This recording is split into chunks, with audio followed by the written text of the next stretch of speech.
Соңғы вакытта Кыргызстанда билим сапаты төмөндөп кетти. Жаштар окууга кызыкпай калды деген сөздөр коомчулукта байма-бай эле айтылып келет. Мунун себеби эмнеде? Канткенде биз билим берүүнүн сапатын жакшыртабыз деген суроолорго алдыңкы мүнөттө жооп аласыздар. Саламатсыздарбы? Түз эфирде Илим жана билим телеканалынын педагог көрсөтүүсү анын алып баруучусу мен Сейит Амираев. Анда эмесе программабыздын башында студиябыздын кадырлуу коногун мен сиздерге тааныштырып өтсөм. Дүйшөн Шаматов, Казакстандагы Назарбаев университетинин профессору, билим берүүнүн доктору. Саламатсызбы? Студиябызга кош келипсиз. Эң алгач маегибиздин башында жалпы тилек көрүүчүлөргө өзүңүз жөнүндө кененирээк айтып берсеңиз. Макул, жакшы болот. Саламатсыздарбы, урматтуу тилек көрүүчүлөр. Мен Кара Суу районуна караштуу Отсадыр айылынан болом.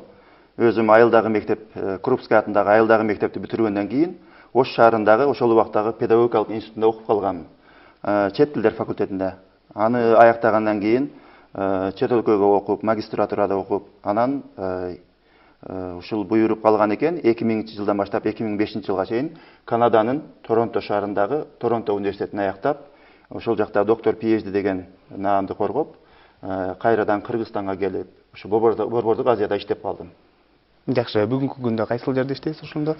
Назарбаев университетинде иштейсиз, э? Ооба, мына кошуна болгон Казак мамлекетинин Борбор калаасы Астана шаарындагы Назарбаев университетинде 3,5 жылдан бери иштеп келем. Бул университет автономдук, жеке менчик университет, эл аралык деңгээлдеги. Ал жерде өзгөчөлүгү бардык сабактар англис тилинде болот дагы. Алар ошол казактар мурдагы өздөрүнүн болашак деген программасы болгонда, болашак программасы менен кандай жүздөгөн өзүнүн жаш уландарын, кыздарын чет өлкөгө окууга жөнөтүшүп, өздөрү каржылашып, аларды кайра алып келип, жакшы кызматтарга коюшуп, өздөрүнүн экономикасын өнүктүргөнгө жумшаган болсо, бара-бара ойлонуп туруп, ар бир казактын жаш жигити сыртка барып окуса, аларга кеткен чыгымдарын эсептеп көрүп, анан өздөрү чечим чыгарганда, ошолордун бардыгын өзүбүзгө алып келип бир университет куруп алсак, эл аралык деңгээлде. Анан биздин балдарыбыз сыртка барып жашаганына акча, жол киресине акчанын бардыгын эсептеп туруп, ошого караганда өзүбүздө жакшы университет куруп алсак, демек бизде мындай экономикалык жактан да пайдалуу болот деп туруп, ошол максатта университетти куруп, быйыл экинчи жолу бүтүрүүчүлөр, бакалавриатты бүтүрүүчүлөр магистратураны бүткөндөр жана жаңыдан эле ошо менин дагы кол астымдан 2 PhD докторант коргошту. Бир курс ошо PhD докторлор дагы жактап жатышат азыр. Кандайча чет өлкөгө барып, магистратураны окуп, анан илим жактап калдыңыз? Бунун себеби мен өзүмчө ойлоп кетем, бул дагы пешене болуш керек. Себеби мен чет тилдер факультетине тапшырганда, бул Союз учуру болчу 86-жылы. Анда чет тилдер факультети анчалык аброю жок болчу. Ага тапшыргандар бүтүп, көп деле мындай мүмкүнчүлүктөр азыраак болчу, жакшы жумуштарга орношууга. Ал эми эң абройлуу факультеттер булар тарых факультети болчу ошол учурда, орус тил филология факультеттери болчу. Себеби аны бүткөндөр түздөн түз эле жанагы партиялык ишке орношууга абдан мүмкүнчүлүгү жакшы эле да. Анан мен өзүм келип карап, күчүмдү мектепти аябай жакшы бүткөнүмө карабастан, баары бир жанагы тарых факультетине өзгөчө өтүш абдан кыйын эле да. Конкурс болот эле, эң күчтүүлөрдүн күчтүүлөрү өтүш керек эле. Анан сөзсүз түрдө жанагы тааныштагы болбосо өтүш дагы кыйыныраак, ошол Союз учурунда деле болот эле да. Анан мен карап көрүп, ошо чет тилдер факультетине тапшырып калганмын. Аны кийин мен бүтө баштаганда, биздин ошо чет тилдерде окуган балдардын, кыздардын пешенеси экен, Союз таркаганда байланыштуу бизге эң мыкты мындай мүмкүнчүлүктөр ачылды да. Чет өлкөгө барып окууга, же болбосо эл аралык уюмдар келе баштады. Алар менен чогуу иштешүүгө, өзүбүз үйрөнгөн англис тилин мынтип турмушта колдонууга жакшы мүмкүнчүлүк болуп, анан мен дагы ушул пешенеме жараша чет өлкөдөгү болгон Карачи шаарындагы Агахан университетине магистратурага мындай сунуш келип калган. Конкурска катышып, мен сабагыма катышып көрүштү, интервью жасашты. Ошонун негизинде, баягы тандоонун негизинде 2 жыл ушу магистратурада окуп калганмын да. Анан бара-бара кайрадан Кыргызстанга келип иштеп көрүп, кийин Канадага барып окууга ушул магистратура алганым чоң себеп болду деп эсептейм. Албетте, буга сиздин тил билгениңиз өзгөчө себеп болду десек болот экен. Албетте. Анда темабызга кайрылып келсек, сиз Дүйшөн агай бүгүнкү күндөгү Кыргызстандагы билим берүүнүн сапатына кандай баа бересиз? Менимче билим берүү дегенде биз бардык ушул мектепке чейинки бала бакчасы болобу, ошодон баштап же болбосо орто мектеп болобу, анан жогорку окуу жайлары болобу же болбосо андан дагы жогору аспирантура болобу баардыгындай жалпы карап кетсек, анда менимче билим берүү эми албетте мына жаңы жылдын астында дагы менин өзүмдүн кесиптештериме дагы мындай алардын эле кемчиликтерин айтууга мен келген жокмун. Бизде мыкты мугалимдер абдан көп дагы эле. Абдан жакшы иштеп аткандар бар. Абдан жакшы кандай ушу кыйынчылыктарга карабастан жакшы окуган студенттерибиз бар. Бирок тилекке каршы көпчүлүгү жанагы аларга ушул мүмкүнчүлүктөн дагы пайдаланып айтып кетсем, жанагы системалуу түрдө дагы көп нерселерди оңдоп өзгөртсөк болот да. Ошол эле бала бакчаны карап көрсөк, өзгөчө айыл жергесинде көптөгөн бала бакчалар жоюлуп кеткен, илгери приватизация болуп кеткен, балдар барбай калды. Демек, бул илимий изилдөөлөрдө көргөзгөндөй, жаш балдардын 2 жаштан 6 жашка чейин мээсинин эң аябай эбегейсиз өнүгүү учуру экен да. Биз кээ бир учурда ушуну жакшы пайдалана албай калып туруп, балдар мектепке дагы барбайт, ата-энеси дагы жумуш менен алек болуп калат дагы, балдарды кой жоңгое бер, сен мектепке барганда үйрөнүп аласың деп туруп, ушул эң жакшы убакытты кетирип коет экенбиз да. Ошонун эсебинен көп нерсени үйрөнө турган жаш балдарыбыз баягы балдар бакчасына барбаганына байланыштуу, китеп окуганды же болбосо жумок укканды өздөштүрбөстөн ар кандай баягы чөнтөк телефондогу оюндарга алек болуп туруп, ошонун эсебинен жаш балдарыбыз мектепке келгенде эле даярдыгы анчайын жакшы болбой келди да. Анан мектептерде дагы ар кандай өздөрүнүн көйгөйлүү маселелери бар. Албетте шаар жериндеги билим берүү менен айыл жерин салыштырууга болбойт. Бишкектеги жакшы мектептердеги алып жаткан билим менен, мисалы үчүн тээ алыскы, тоолуу райондордо иштеп билим алып аткан баягы окуучулардын билимин дагы салыштырууга болбойт. Буну жанагы жалпы республикалык тесттин жыйынтыктары да көргөзүп жатат. Мындай чоң айырмалар бар да. Анын үстүнөн биз дагы иштеп атайын ушу өзгөчө элет жериндеги мектептерди дагы оңдоп, сапатын оңдобосок, кыйынчылык болот деген мен ойдомун. Анан албетте жогорку окуу жайларында болсо аракет болуп жатат. Мына өзгөчө баллондук системанын ошол үлгүлөрүн алууга, ошол эле бакалавриат жана башкаларга өтүүгө. Бирок тилекке каршы мен дагы оюмча бул реформалар мындай бирдиктүү болуп, комплекстүү түрдө болбой калып, анан эң өкүнүчтүүсү, менимче көйгөйлөрдүн бирөөсү, Кыргызстанга акыркы 20-25 жылдан бери, союз таркагандан бери көптөгөн ар кандай гранттар, анан кредит, донорлор акча алып келип атат да. Ошолордун жугумдуулугу дагы жакшы болбой атат да. Мен ошону өзүм билим пост катары дагы изилдеп келем. Баягы кайсы ушул проект менен келген, долбоор менен келген ошол билим берүү жагындагы долбоор эң ийгиликтүү болуп атат. Эмне үчүн? Ушулардын бир жугумдуулугу болуп атабы? Кыргызстанга пайда алып келип атабы? Ушуну изилдеген адам жок да менимче. Жакшы. Сиз чет өлкөлөрдө болуп келдиңиз, андан сырткары бүгүнкү күндө Казакстанда билим берүү жаатында иштеп жатасыз. Мына ушул Казакстанда билим берүүнүн айырмачылыгы эмнеде Кыргызстандан? Эми Казакстандагы бул дагы эң биринчиден окшоштугун дагы мүмкүн болсо айтып кетсем, Казакстандагы, Кыргызстандагы бул эки мамлекет дагы бул Советтер Союзунун жаманбы, жакшыбы мына билим берүү системасын биз сактап калдык да. Ошол мурдагы Советтер Союзундагы билим берүү системасы кайрадан эле эки мамлекеттеги болгон система бул окшоштуктары ошол эле мисалы үчүн 5 жыл окуп диплом берип кирген аспирантура системасы окшоштуктары аябай көп.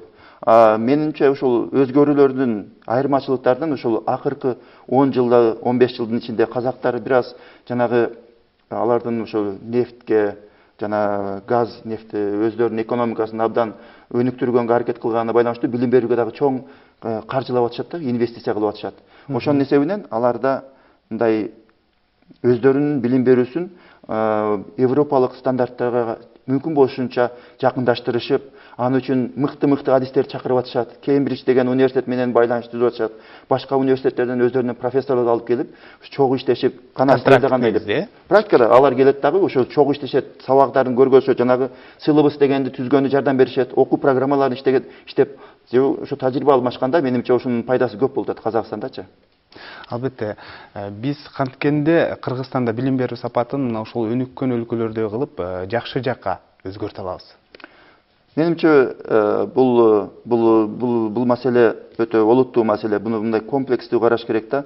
Бир эле жолу жок, менимче бардык жактан карап туруп, ушул билим берүүгө болгон мындай көңүлдү дагы катуу карап, мисалы үчүн билим берүүгө бул билим берүү системасын оңдогонго жалпы жапырт аракет кылып, анан дагы мен өзүмдүн илимий жетекчим профессор Денис Тиссен деген айткан сөзүн мен эме кылам да, дайыма колдонуп келем. Ал айткан англисчеси ignorance is more expensive than education дейт. Аны которсок, ошол караңгылык дейт. Караңгылык бул билим берүүгө караганда кымбатыраак турат дейт да. Ал эмне дегени? Бул караңгылыктын өзүнүн баасын эмес, караңгылыктын кесепети билим берүүгө караганда билим берүүдөн эч аянба деген мааниде да. Ошон үчүн ушу билим берүү дайыма ушул инвестиция кылсак, балдарыбыздан, мисалы үчүн кыздарыбыздан, кичинекей жаштардан эч билим берүүдөн аябасак, кичинекей карасаңыз, мисалы үчүн үй бүлөдөн башталат да. Үй бүлөдөн кээде мындай эми бардыгы эле ата эне эмес, көпчүлүк ата эне аябай балдарыны ушу билим алып калсын деп, мени сүйүндүргөн нерсеси, өздөрү окуй албай калган балдарды да көрдүм да, жанагы өздөрү окуй албай, кийин коммерция кылып, бутуна туруп, акча кылган балдар. Мени эң сүйүткөнү, ошолор балдарым окусун. Мен окуй албай калдым деп балдарына компьютер алып бергендер бар, англис тили сабактарына бергендер бар, аларды көрсөм сүйүнөм.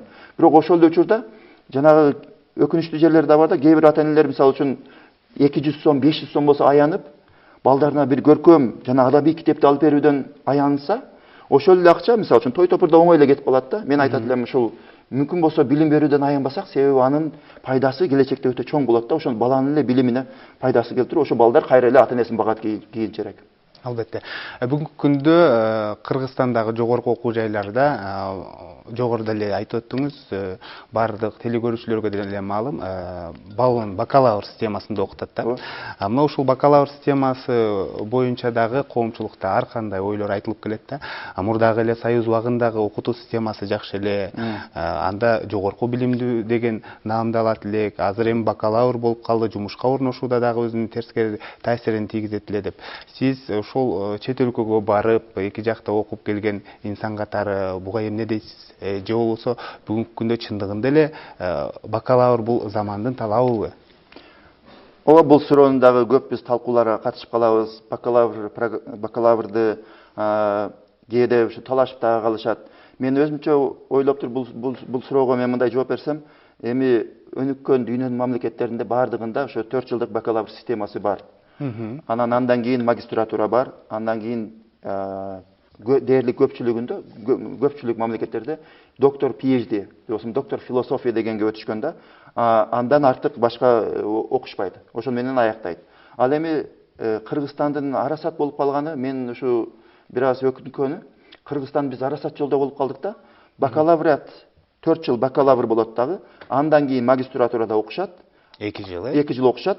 Батышта болсо 2 жылдык магистр программасы бар, анын 1 жылдыгы дагы бар. Бирок Кыргызстанда магистратураны бүткөндөн кийин жана биз мурдагы Советтер Союзунун системасында экөөнү тең бирдей алып кетип атабыз да. Аспирантура дагы бар бизде, докторантура дагы бар. Ошол учурда батыштын системасы магистратурага чейин. Андан кийин аспирантура менен докторантураны сактап калдык да. Ошонун кесепетинен эми магистратураны бүткөндөр мурда магистратура окубай эле дипломду баягы 5 жыл окуп туруп эле түздөн-түз аспирантурага барат эле. Ал эми Казакстанда болсо алар толугу менен эл аралык системага өтүп алышты да. Чындыгында мен ушул суроо пайда болот деп, Казакстанда бакалавр системасы чындыгында бүгүнкү күндө орундалып жатабы?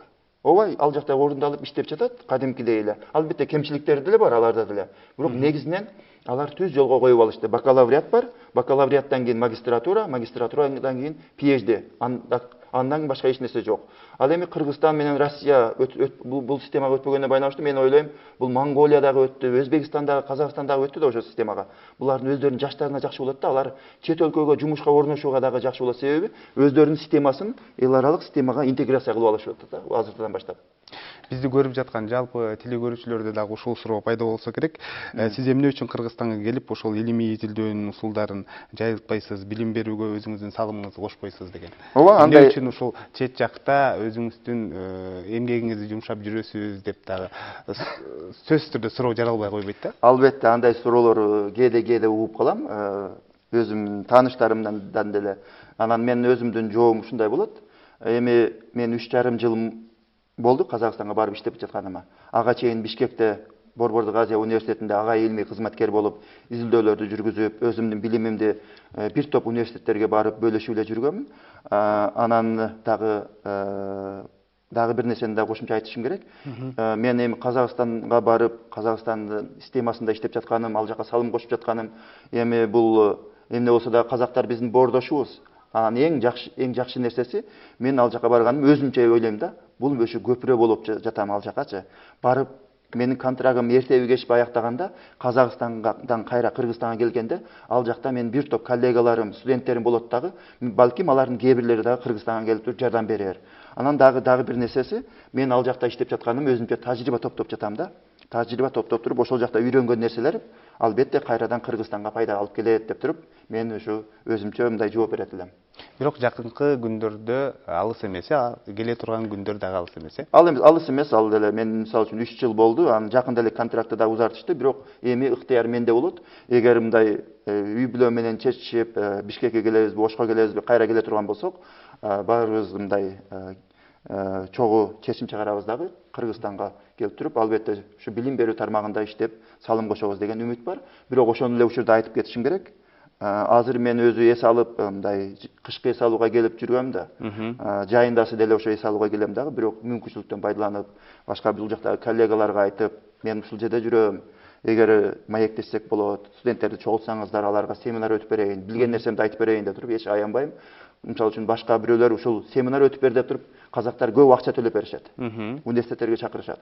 Бирок Кыргызстанга келгенде болсо, мен өзүм барып туруп, силерге эмне пайда, эмне жардам керек деп туруп, барып туруп, албетте чакыргандарына барып, эч калбастан жардам бергенге аракет кылам. Жанагы бирок кыргызда сөз бар го, сууну дагы сиңген жерге сеп дегендей. Анан каалабагандарга эле барып алып туруп, мен мынаны билем, келиңиздер мен үйрөтөм десем, аларга дагы мындай өтө одоно тийиши мүмкүн да, бул эмне кыйын болуп атат деп. Ошон үчүн эгер башка бирөөлөр мен менен чогуу иштешкенден бир аз пайда көрөбүз, келиңиз чогуу иштешебиз десе, албетте мен өзүм жардамымды эч аябайм. Тактоо иретинде айтып кетсеңиз, билим берүү жаатындагы орчундуу кемчилиги эмнеде? Билим берүү жаатында менимче ушул эми реформалар көп болуп атат, абдан көп десек дагы болот. Бирок көпчүлүк учурда реформаларды мындай үстүртөн жүрүп калып атат, билим берүү реформалары. Бунун үчүн менимче келечекте реформаларды жүргүзүүчү билим берүү тармагында мындай татыктуу, сапаттуу изилдөөлөр жүргүзүш керек дагы. Изилдөө жүргүзгөн адамдарды ошо жакшынакай изилдөөнүн негизинде анан реформалар жүргүзүш керек да. Ошондо биздеги баягы көйгөйлүү маселелердин көбү чечилиши мүмкүн да. Бир мисал айтып кетсем, уруксат болсо телегөрүүчүлөргө. Бир топ жылдан бери Бишкекте, мисалы үчүн Сык-Атай райондорунда, Чүйдө, эки областта менимче бул жан башына каржылоо деген бир чоң реформа пилоттук иштери жүрдү да. Канча миллиондогон доллар ошого сарпталды. Бирок тилекке каршы ал жан башына каржылоонун идеясын жакшы түшүнбөстөн элдер ошону бара-бара жок кылып алдык да. Анын жан башына каржылоонун эң жаман жагы жок эле. Мектептерде системасын абдан өзгөртүүгө жардам берет эле. Бирок анын менимче ошол реформаны жүргүзгөндөр жалаң эле ушу финансы тармагында иштеген адистер болуп калып туруп, ошо билим берүү тармагына кандай пайда келтирди ушу жан башына каржылоо элдерге жеткизе билгенде, ошол жанагы башка бирөөлөрдү дагы мындай ынандырууга жардам берет эле да. Ошого мен айтып өтөт элем, биздеги реформалар мындай биринин артынан эле тез болуп туруп, адамдарды жанагы көпчүлүк адамдарыбызды ошо реформанын жана курмандыгы кылбастан, реформанын катышуучусу кылса, бизде Кыргызстанда да алдыга жылуу жакшы болот эле деген ойдомун да. Жакшы, чындыгында баса белгилеп кеттиңиз. Бизге жыл сайын эле мисалы үчүн мектеп окутуу программасына жаңы усулдар кирип турат. Мына ошол эле жогорку окуу жайларда бакалавр системасы, кээде мындай суроо пайда болот да, биз бул жаңы өзгөрүүлөргө даяр белек деген суроолор пайда болот. Бул жаатта сиз эмнени айтат элеңиз? Албетте өзгөрүүлөр керек. Учурдун талабы. Эми баягы сиз да башында айтып өткөндөй, мурда биздин балдарыбыз жакшы окуйт эле, Советтер Союзу учурунда билим берүү жакшы эле деген адамдар аябай көп ностальгия кылган. Чындыгында андайлар көп. Бирок эми ал учурдун талабына жараша эле да. Анда ушул пландык экономикага жараша ошондой адамдар керек эле. Азыр эми биздеги ушул демократия деп атабыз, базар экономикасы деп атабыз. Ошого жараша бизге кандай атуулдар керек? Азыркы заманда өздөрүнө жумуштап, башкаларга дагы жумуш ордун куруп берүүчү жаштарыбыз керек да. Ошондой адамдарды курууга эми реформаларды жүргүзгөн учурда менимче ушул реформалар башында айткандай керек, бирок реформалар кандай болуш керек деген сөз турат да. Баягы реформаларды мисалы үчүн жүргүзгөндө дагы реформаларды аткаруучу адамдарга жеткизе билип, аларга дагы түшүндүрө билип, ошол жүргүзүп аткан мугалим болобу, билим берүү тармагында иштеген адам болобу, алар өздөрү жанагы өздөрүнүн орустар айтып коет, через себя пропускать деп туруп, баягы өзү ушу реформаны баягы ишенип калыш керек да.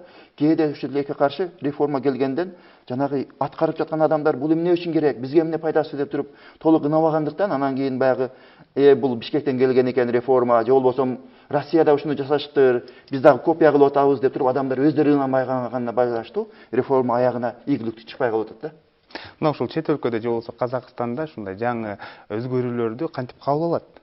Ал жакта дагы негизинен өзгөрүүлөргө мисалы каршы чыккандар дагы болот. Бирок мен ушул жерде мүмкүнчүлүктөн пайдаланып Анди Харгривс жана Майкл Фулан деген илимпоздордун идеяларынан дагы айтып кетсем, ушу реформаны менимче ушу Казакстанда бир топ ийгиликке бара жете баштаганын себеби чет өлкөлүк адистер келип туруп жардам берип атышат. Ошол эле Кембридж университетинен келип туруп баягы окуу программаларын же болбосо баалоо системасын баардыгын өзгөртүүгө жардам берип атышат да. Анан дагы менимче эң бир олуттуу нерсе Кыргызстанда да бара ошондой болсо, мисалы үчүн реформаны жүргүзгөн инноваторлор башка адамдарды каршылар, булар консерваторлор деп бөлбөстөн чогуу иш алып барса деп туруп Анди Харгривс айтат да. Баягы адамдар менен чогуу иштешип, алардын баардыгын эгер каршы пикирлер болсо ошол убагында чогуу отуруп, түз отуруп кеңешип, анан баардыгы ошол пайдасын айтып, анан адамдар менен чогуу иштешип, же болбосо жана биз реформаторлорбуз, башкалар болсо каршылар, булар консерваторлор деп туруп эки жаат болуп калып, анан кийин баягы реформалар ишке ашпай калат да. Ошол тарабынан менимче бир топ жакшы иштер болуп атат. Анан дагы Казакстанда өтө жогорку деңгээлдеги конференциялар болуп турат да. Мектеп системасында жакында эле Ош шаарынан эки мектеп директору, бир директордун орун басары барып активдүү катышып келишти. Ал жерде дагы мындай пикир алышуу жакшы деңгээлде болот, бири-биринен үйрөнүү жакшы деңгээлде болот. Ошол нерселерде конференцияларда баягы тажрыйба алмашуу аябай мыкты жүрүп атат да. Чындыгында мына ушундай жаңы өзгөрүүлөрдү киргизүүдөн мурда сиз жогоруда айтып калдыңыз, өзү аркылуу өткөрүш керек. Ошондо биздин педагогдор өздөрүнүн билимин жогорулатып, кайрадан окуп келиш керекпи? Квалификациясын жогорулатып. Ооба, бул эми мектеп системасында бир аз дурусураак. Мектепте бизде жанагы билимин өркүндөтүүчү Ошто болобу, Бишкекте Кыргыз билимдер академиясы бар. Ал эми ар бир региондо өзүнчө институттар же борборлору бар да. Мектепте эми мурда Советтер Союзунан келген талап бар да. Ар 5 жылда ар бир мугалим өзүнүн билимин өркүндөтүп туруш керек да. Эми бирок анын сапаты кандай болуп атат? Бара бир аз өзгөрүп атат. Бирок тилекке каршы жогорку окуу жайларда мурда Союз учурунда бир аз жакшы деңгээлде эле бара ошол эмелер жакшы мындай бирдиктүү системалуу түрдө болбой калды да. Университетте иштеген мугалимдердин билимин өркүндөтүү деген маселе. Эми университетте иштеген өзүнчө кызыккан педагог болсо, ал өзүнүн үстүнөн иштейт. Бирөөлөрдөн угуп калып, ар кандай семинарларга катышат. Бирок университетте бирдиктүү мындай эме болсо аябай жакшы эле да. Мисалы үчүн Казакстанда бир университет бар. Казакстандын гуманитарлык жана юридикалык университети Астана шаарында. Алар мени дайыма чакырып турушат. Ошо бизге акысын төлөп беришип, бизге семинар өтүп бериңиз. Жана 1 айлык курс, 2 айлык курс деп туруп мен бош убактымды таап өтүп берем. Ал университеттер өздөрү каржылап мугалимдерге айтат: "Сен кайсы курстарга катышасың?" Ушул курстарга катышкандагы, ал курска катышкандан кийин алардын баягы даражасын жогорулатууга дагы түздөн түз таасир берет да. Бул эмнеге пайда берип атат? Баягы университетте иштеп жаткан мугалим жаңылыктар менен кабардар болуп, өзүнүн окутуу усулдарын өзгөртүүгө аракет жасайт. Бунун пайдасы университеттеги билим берүү сапаты өзгөрөт дагы. Анан ал эми биздин бүтүрүүчүлөр, биздин эмелерибиз, элчилерибиз да бүтүрүүчүлөр айтышат: "Паланча деген университетте өтө күчтүү мугалимдер бар. Алар өздөрүнүн үстүнөн иштеп, жанагы курстарга катышып турушат. Барып ушуга тапшыр" деп туруп, өзгөрүү жакшы болот эле.